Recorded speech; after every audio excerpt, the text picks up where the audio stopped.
চলো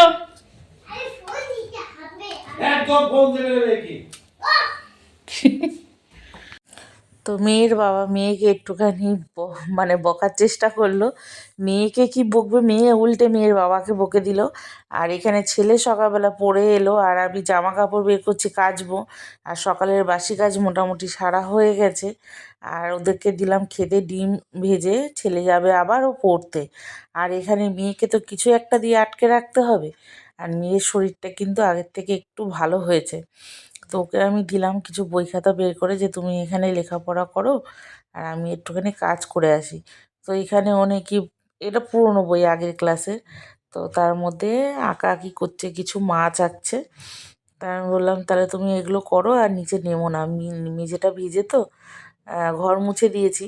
আর এখানে দেখো কেচে দিয়েছি, একটু একটু রোদ্দুর, মানে 9:30 বাজে এখন, রোদ্দুরটা সবে উঠছে। আর কাচা ধোয়া করে স্নান করে ঘরে আসলাম, আরও কিছু কাজ ছিল। তো এইসব করতে করতে এখন বাজে বেলা 11:15। তো আমি নিজের জন্য দুটি রুটি করে নিলাম, গুড় দিয়ে খাবো।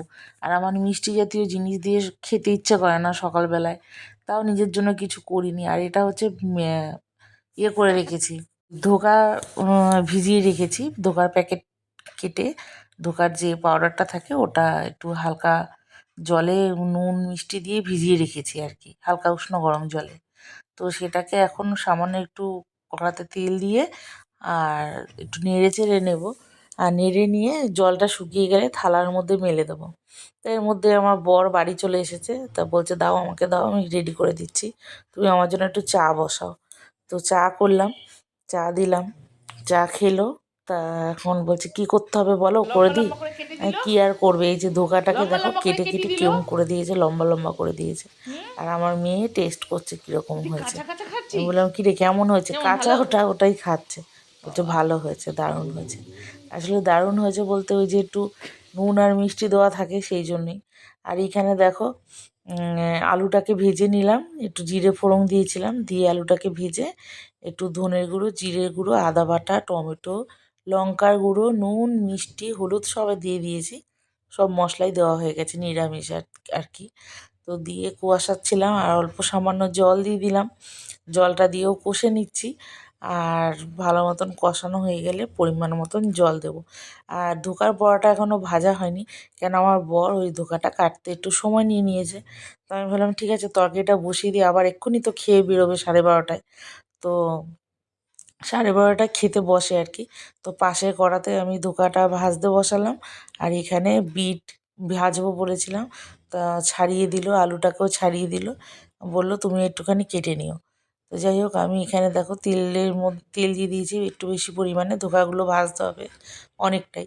আর ধোকাটা কেটেছে দেখো এত লম্বা হয়ে গেছে, ভাজতেও আমার খুব অসুবিধা হচ্ছে। তো যাই হোক ধোকাটাকে ভেজে নেবো। আর আমার কিন্তু এই ভাজাটাই ভালো লাগে তরকারির থেকে।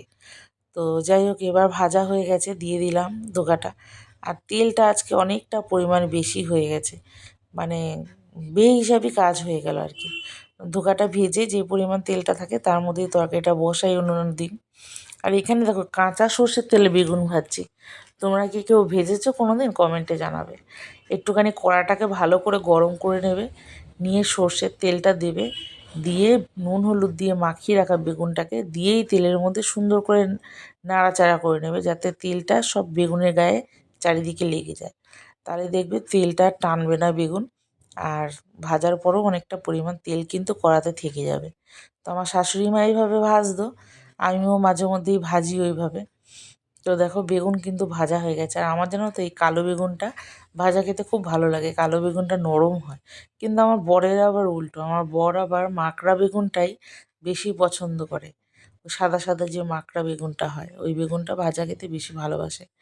তো যাই হোক এই কালো বেগুনটা পোড়া খেতেও কিন্তু বেশি ভালো লাগে। নিয়ে এসেছিলো পোড়া খাবে বলেই আমি একটুখানি ভেজে নিলাম। আর এই যে আমার লাল লাল ঝাল ঝাল ধোকার ডালনা রেডি। দেখেছো তো তেলটা কতটা বেশি। আর একটু পরিমাণ ভাজা রেখে দিলাম, ধোকার বড়া, বেগুন ভাজা। আর করছি বিট আর আলু ভাজা, একটু শুকনো লঙ্কা জিরে ফোড়ন দিয়ে দিয়ে দিলাম বিট আর আলুটা। আর নুন হলুদ মিষ্টি, এই তো ভাজা হয়ে গেল। এটা দিয়ে কিন্তু রুটি খেতেও ভালো লাগে।